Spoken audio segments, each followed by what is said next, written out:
Hello everyone, this is General Hand Grenade. Welcome to my war room in Prince George, British Columbia. Today's the day we start our Global War 1914 game. We have just finished playing the prequel. I'm playing against Robert Hatcher from Pennsylvania, and we're playing by FaceTime. So I'm just going to let you know about the things that happened. There was a couple of mini maps that were laid down. So we had a map down here, and that was for the Balkan Wars. Basically what happened there, you can see the Ottomans have Bulgaria and Serbia. Nobody got Macedonia, and Albania went back to being a strict neutral. So that's a victory for the Central Powers for sure. Didn't look like that. The other guys almost wiped them out there, and then but Ottomans, like, they get more money. A lot of the things that happened in this game happened because of the random event cards. And so early in the prequel, we started the Balkan War early, and then we also started being able to buy our own units, land units, at par. Normally you would have to pay double for them in the prequel, right? But we didn't have to because of a card. And cards really dictated the flow of the game. Like there was a Japan-Russia war. So Japan took Primorsky Krai up there. And that means that as soon as we start the war here, and it'll start as soon as we reconvene, then Japan is joining the Central Powers. And then that means that Britain, on their turn, will choose to join the Chinese. But as you can see here, due to another card, all those orange dots there, I didn't have a bunch of roundels, so I just put those orange dots on there. Those are neutral territories now, and all the Chinese on them are neutral. And the only Chinese territories you can see, there's 6 of them. There's actually one underneath this one as well, on that little island down there. So only 6 Chinese territories now, and they will be joining the Allies, right? So the Pacific is going to be involved in this game right from the very beginning. Not much has happened down here because not much does happen down here. Like, you don't fight each other. There was a bit of a fight in here, like in Cyrenaica here. This starts off as an Ottoman here, but then there's a war in the prequel between the Ottomans and the Italians, and the Italians managed to take out Cyrenaica. It took them a couple of different turns to do it, but they managed to take them out. And then the other mini map there, the Mexican Revolution. The Mexican revolutionaries, like they started a great disadvantage. I was really surprised that like, they had some good luck and everything. Plus, I was just pouring tons of stuff in there, and so they managed to take it too well. Because there's 6 neutral infantry there. There's 2 artillery, and then there's a cavalry piece there in Mexico. Look, you got to look around there. There's Mexico right there, right? And that could be a problem because Germany on the diplomacy chart has them at stage 1. So they've got the inside track to diplomacy over there. So I might have been buying units for the Germans, right? Let's hope that wasn't the case. What else has happened here? The big thing is, though, is the Ottomans going up into the Balkans there. That's really going to take the pressure off of the back door of the Austro-Hungarians. I tell you, if the Allies don't get Italy, they're going to be in big trouble in Europe because of what happened in the Balkan Wars there. And there was 2 Balkan Wars. So the Americans, but because the Japanese got into it over there, the Americans actually built up some income. They've got 12 IPP right now. Like, normally they're starting 1914 at 0. But because of their income increases, they're at 12. Plus, as soon as the game starts, that means as soon as the regular game starts, then Japan joins the Central Powers. That's another +6. So they will go up to 18. And that allows them to do a lot of different things, lend-leasing and things like that, right? And diplomacy. Like, they can actually get into this game pretty good because normally they wouldn't be that high. Not much has changed in here. Just a few units were placed in here. We were able to buy units and place them One thing you notice here is that nobody's moved from the opening setup. You weren't allowed to move land units or air units. You were only allowed to move boats. And so that helps move the prequel around faster. I mean, it took us a while to do it, but you got to remember, both of us are doing the whole game, right? We're both moving everything because we're playing on two different maps. So if it was just me, or sorry, if we were in the same room, then we could have gone almost twice as fast. Like really, on your turn, you're spending $6 and you're doing your technology and your diplomacy rolls. That's all you're doing, right? You might move boats, but I mean, you're not going to do that much either, right? You probably do it a couple of times and that's it. Anyway, so that's where we're at there. So not much happened in Europe. Just a few units added. Like we purchased a few units and put them in there. Otherwise, not much added. I did have to take some Russians out and move them over here when Primorsky Kai was under attack. And you can see there's a bunch of units here, right? Because these guys are not my friendlies anymore. You know, Russia is on two fronts on their war to begin the World War II. Normally that doesn't happen, right?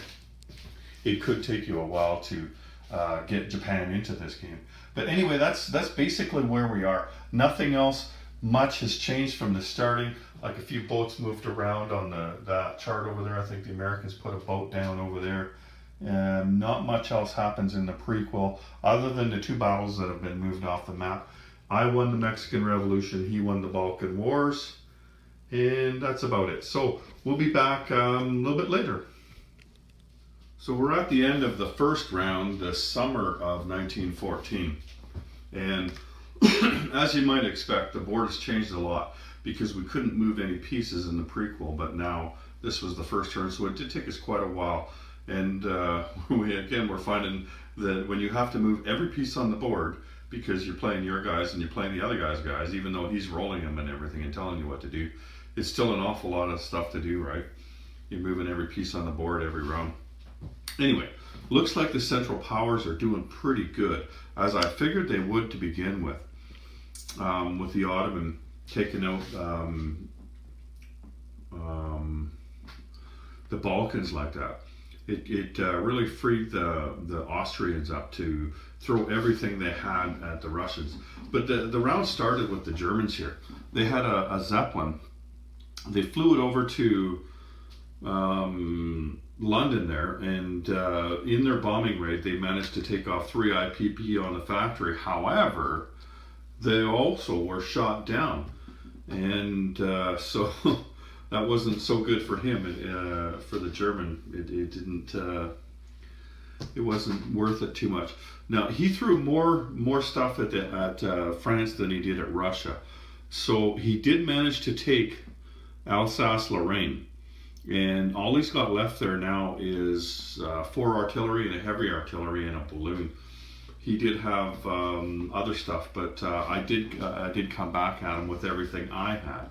But with him having so much artillery, like I've taken off some of that artillery, he gets a pretty good shot. You can see that France has developed tanks. They've got, I can't remember what that one's called. It's some kind of World War I tank. Here, get up a little closer than that. It's one of the 3D printed ones that Doug has at Historical Board Gaming. Anyway, so that's the first tank on the board. And anyway, France wasn't able to get back in there. We do have, other than the Cossacks for Russia, the first elite unit has shown up, and that is down there. You see the Zouave in northern Algeria. He's taking a look at what's going on in France. He's got quite the vision. So then, Britain wasn't able to do much. The Germans did do some convoy raiding down there too. They had split up one of their cruiser into raiding cruisers. You can do that, splitting a cruiser up. Anyway, he took a little bit of money off me, but not much. And then I was able to take out 2 of his raiding cruisers, 3 of them, and he took a cruiser off me. So basically a saw-off, right? Like 1 cruiser's worth 2 raiding cruisers, and that's what we lost. So, and then Austria went. Austria, because they could pound everybody in one direction there. They went from Galicia into eastern Poland here, and they really took it. It looked like they were really strong in there. So Russia, because Germany hadn't taken much into western Poland on their turn, they had to retreat everybody out, and they had to retreat out of there. And so Russia had a reprieve.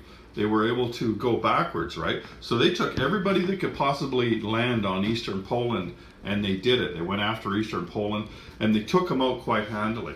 Like they've still got three cavalry, a couple of artillery, looks like 5 infantry there. But again, it's 2-on-1 there. So and we'll see what he does over here in France, because he still has that territory there. So that sucks. For me. And over here, these guys are just staring at each other. It's kind of weird to have Japan and China a part of the game right at the very beginning, like right in 1914. That was unexpected. You know, it was from a card, and so that there's not much of a battle here though, because if Japan takes any one of those places with an orange dot, then all of them are going to join China again. As it is, you can see those roundels, or those kind of rainbow colored roundels there. They are the only Chinese territories. There's only 6 of them, and the other ones all belong to the warlord. So I would imagine that Japan is going to do whatever they can not to piss the Americans off, because they don't want their income to go up, and also to be going after either Russia up there or the Commonwealth down here. Like if they leave China alone, there's nothing China can do. They've got no transports. They're surrounded by by those neutrals there. The only way they can go is towards India here, and what good's that going to do them, right? So kind of a catch-22 over there. Now, nothing happened for the Ottoman, because the Ottoman are not in the war yet, right? They didn't begin World War I. So let me take a look here. The Ottomans are going to join here, like the second round of World War I here. We're going into the fall-winter. In the fall-winter, all of your attacks are only 1 round, because it's wintertime, right? So there is an element of weather in this game, at least that we're working with. A little bit of build-up going down here, not much, just a few colonial infantry. I don't think Germany put any down, just France and Britain. And what else we got going on? Italy has done nothing because they're not in the war yet. The Americans they've actually got a good income for how far they are in the game. So that's pretty good for them. France, by the way, up there, you can see they got Denmark. So they managed to do that on the diplomacy chart up there. So they've actually got Denmark, and they had Romania on the last turn of the prequel there. So they've been able to gain 2 people from the diplomacy chart. I'll take you over there and show you what's going on. They're about to get Spain as well. France is about to get Spain here. And Spain has got, it's got some territory, and for one thing, like at least somebody else isn't coming in on the back door of France, right? You only have to defend the Western Front. You don't have to defend the South on them, really. But anyway, that's the way it's looking on the chart over here. Spain is the only one that's real close. You can see Germany is aligned. Actually, they didn't align. They got Cuba in with a card. In Belgium, they attacked and took that out. These guys attacked these guys and took them out. But that's the way it looks over there. Americans are at the income level where they can lend lease to anybody, and they can do diplomacy. So they're pretty much in the game. It's just they can't attack yet, right? So they can be pretty effective in this game now. Before that, there's not much effect that you can have on the game, other than after 4 IPP, you can build stuff for other people. you know, like they pay for it, but you're building it for $1 cheaper, and you can only do 1 unit a turn. So I've been doing artillery for the British. I think I did a couple for France as well. You know, it's just to get your artillery for $1 cheaper, right? It helps, and I think that's about it. What's going on here? Just looking around here. Yeah, that's about it. That's the way it looks here. I'll just give you a look, a close-up look from this side over here. See what's going on in Europe. That's where most of the battles are, is up in Europe there, right? And down here. All around the coasts in Africa, and then South Africa. Quite a few units in the Middle East. Nobody really, I think that the cavalry moved away from India last turn. That was about it. They brought a boat down here to Australia, so they've got 3 boats down there in Australia. They don't have any complexes though outside of the British homeworld, so they're going to have to do something about that. I mean, they could put colonial infantry on where you see the manpower icons, but that's all they could put on, right? So they need more than that. They need to build a complex or 2. Eastern Egypt, in India probably. South Africa would be nice. We'll see how it goes though. So anyway, we're about to get to the next round. Okay, so we've come to the end of another round. I guess that's the end of 1914. We'll be going into summer of 1915 next. Is that correct? No, we're going into the spring of 1915. Sorry. Okay, so the round started off. Germany mostly just punched as hard as they could. Like they bought an awful lot of units and they put them all right in here. You know, they did attrition attacks with their artillery. I don't think they did an attack on the eastern front over here. They were pretty depleted. Like they had come out like gangbusters in the first turn of the war. And so they didn't have much left in reserve after, like in behind. So they look good, but they needed to build up like they did. Now, you know, next turn they can do whatever, like they can impose their will on somebody. The British, also the Germans, they continued their convoy raiding. So all they got left now is that sub there for convoy raiding. And I did try to take him out with the seaplane there on Maritime Air Patrol. He came off of Gibraltar, but I wasn't able to take him.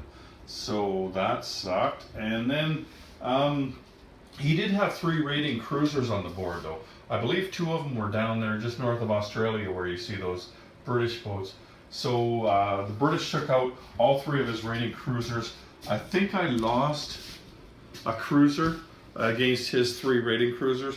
And then he came down from up here with Japan and attacked him. He actually had a sub in there as well. So I think I've lost a torpedo boat destroyer to them and they lost a sub. That's what it looks like there. I'm trying to remember back now. The French have left with their boats from Vietnam over there, and they've come over here and put the dude down in Oman. They're probably just like they're going to see when their turn comes around where that dude could be used, right? The British did put a minor factory right here in Calcutta. They've also put their first Gurkha on the board. That's their special unit, their elite unit. What else did the British do?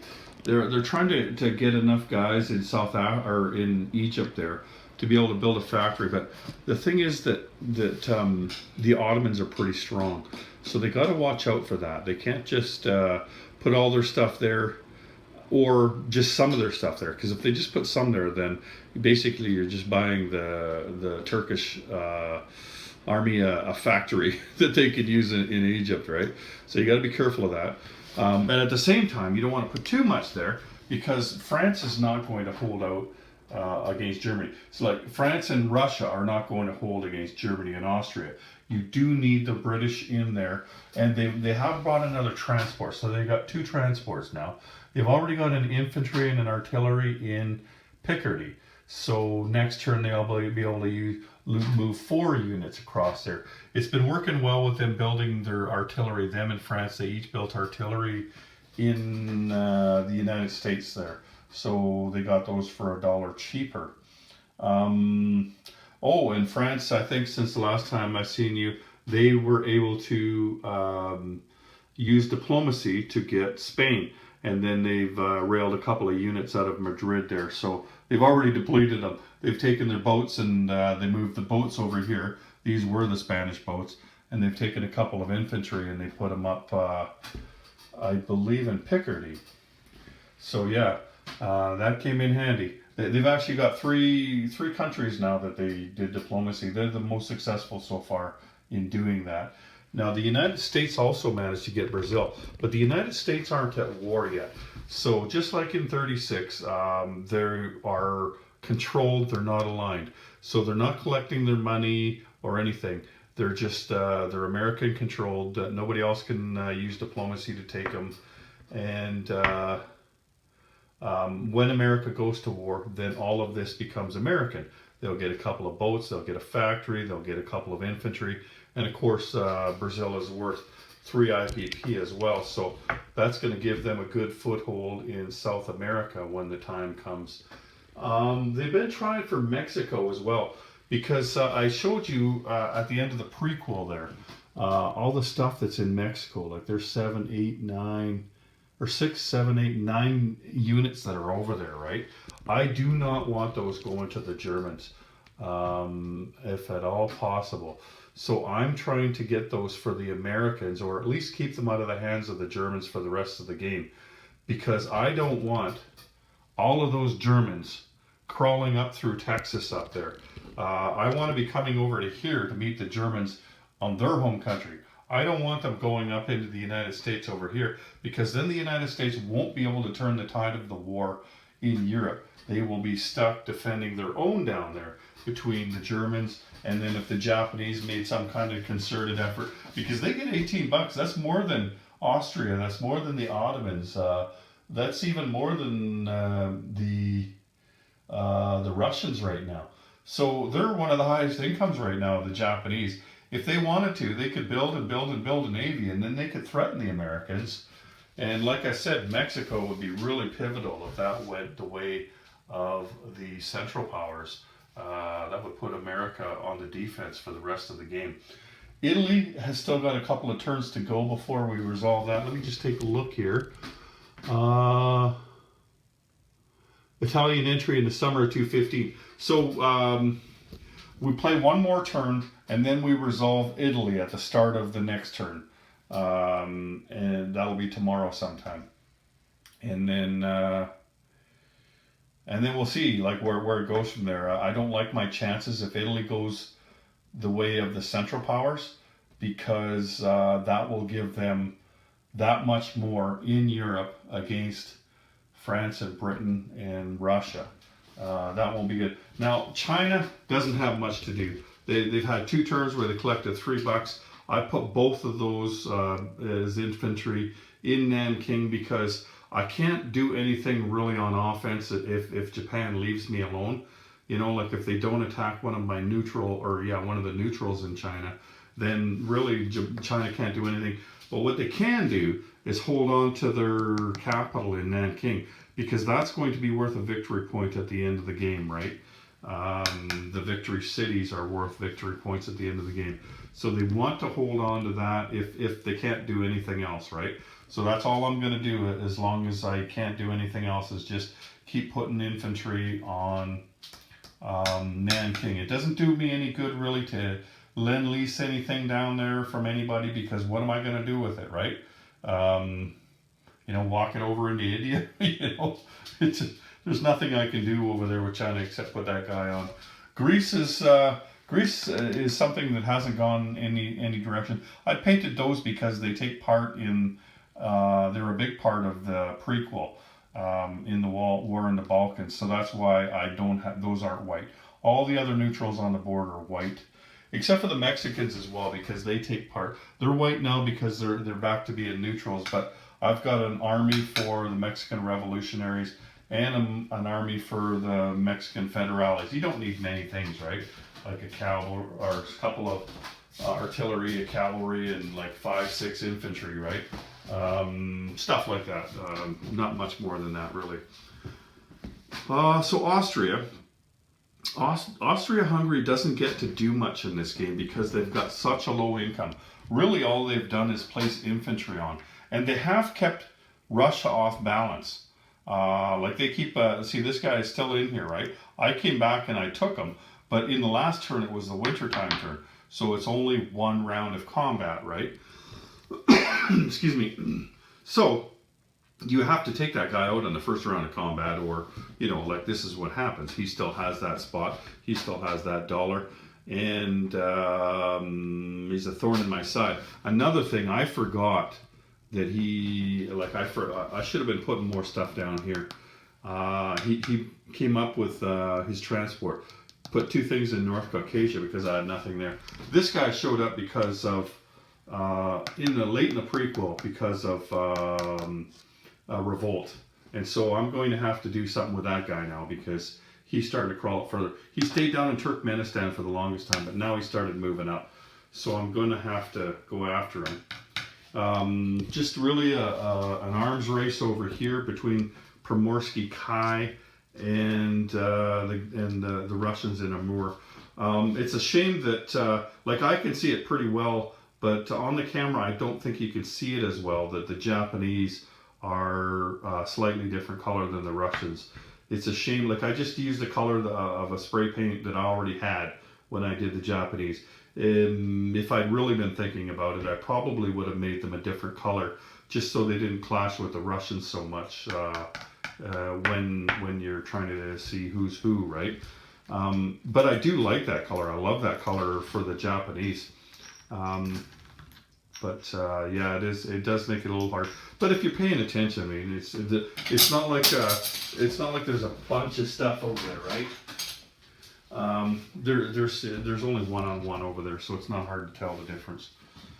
Okay, so the Russians they feel like they're just hanging on. They just got some Lend-Lease of 7 IPP from America there, and so that's going to help them big time. And the Ottomans just got into the war this turn, so they haven't done anything yet except for do that one move into Transcaucasia and this guy over here. That's the only attacks they've done in the First World War. Anything else they did happened in the prequel, and they probably had the best prequel of any nation. That set them up really well. They've actually got more income, actually no, the same income as Austria, and they're supposed to be really a small country, right?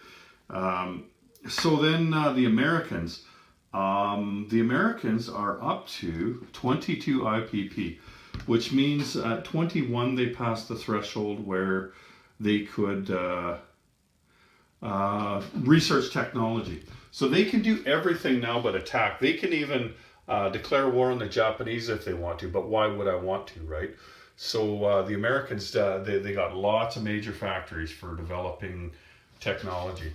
So I did get depth charges and hydrophones, and I've got improved construction down there. And when they joined the war, you see these 3 here, Britain, France, and Russia, they moved up immediately to there once China joined their side because of the Chinese factory production, right? So none of them had anything on this, but they all moved to here. America, when they join the Allies, also will move to up here. So I haven't bothered, like I was going to go for improved factories on there. And then I thought, no, why do that? Because it's going to go up there automatically. So I'd just be wasting my money researching technology on that. But anyway, they're ramping up pretty good. They still got a ways to go. So the Central Powers have to be careful not to bring the Americans any closer to war, because that works like it does in 1936. The Americans are the only ones that are like that in this game, where actions determined basically on what your opponent is doing alarms you more and more until you finally decide, okay, enough is enough, and you join the war. So that's what the Americans are doing right now. They only roll a D6 though. They don't roll they don't roll as much as they do because the incomes in this game are smaller, right? They only need to reach 37, I believe, not 63 like they do in the other game. But I gotta tell you, after playing this all day today, this is a much better game now than it was when I played a month or so ago up at the Lion's Den over at Panzer King's house there. I like this game better. There was things about the other game that I found stifling, and we've unlocked those, and not just changed one little thing, like changed a few things, quite a few things actually from what it was a month ago. So the game is improving, and it continues to improve. In fact, we've made at least 4 or 5 changes today, just the two of us sitting here playing. And well, what do you think? Because I'd say, oh, that sounds kind of funny, And so we'll talk about it, and we might decide to change something, right? And we do. Other times we talk about it and we decide not to change anything. Like, let's see how it goes, right? Let's see what's going to happen. If we keep it like this, let's keep that change in mind, though. Anyway, really like the game, the way it's turning out. I think by the time it's put out to the public, it is going to be a really, really good game, just like 1936 is. So,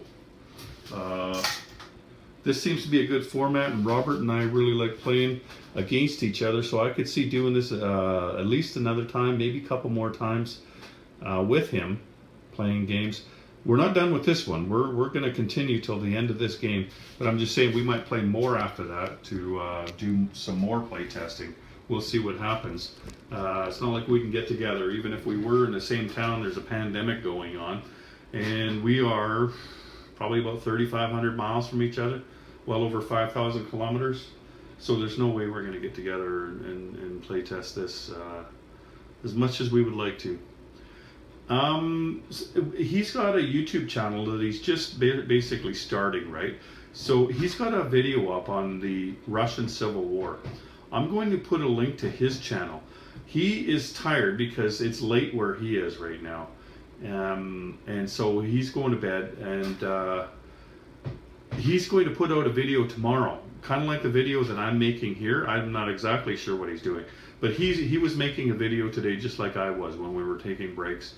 And he's really, I really like the way he explains things on video. So I'm going to give you a link to his channel. I don't think his video from today will be out until tomorrow. I'm pretty darn sure he's not putting that out tonight. But there should be a video out tomorrow from him. Plus there's the video on the Russian Civil War. So go check that out, okay? I think you'll enjoy that. I tell you, it kind of mystified me until I watched that video, and I thought, hey, that looks really cool. And not like the Axis and Allies version. Well, okay, I guess I have less than $7 left, so I'm taking all the Russian units off the board, and that's the end of Russia. You know what I mean? That's not the end of Russia in here. That's the beginning of 3 or 4 different Russian factions, plus Poland, plus a civil war in Finland. Lots going on in the Russian Civil War, and that begins, well, we'll see when that begins.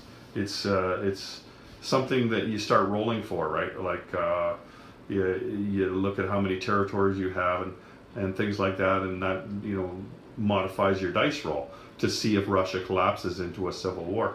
And then Germany has to decide whether or not they will sue for peace. If they don't sue for peace, then you just keep going, right? Anyway, I'll just take one more pan around before, because I'm tired too. I've been playing, like, I got up at 6 o'clock this morning. I've been on holidays for a week, so that was a little tough. But very enjoyable day. Much more so than playing a month ago. It's not that I didn't enjoy the company. Like, I had fun up at Panzer King's house, hanging out with the guys and everything. I just like this game better. I like it a lot better. Anyway, this video is going up now, and look for another one about 24 hours after this one, because I'm going to do the same thing tomorrow. We'll be going into 1915 tomorrow, getting as much done as we can, and then put out a video tomorrow night. We're going to go again Monday, so there'll probably be another video Monday night, but there might not be, because I got to go for a Thanksgiving dinner. It's Thanksgiving in Canada on Monday, so we'll see what time I get done there. then I got to come home and see if I can upload a video. Anyway, that's it for today, folks. So take care, everyone. General Hand Grenade out.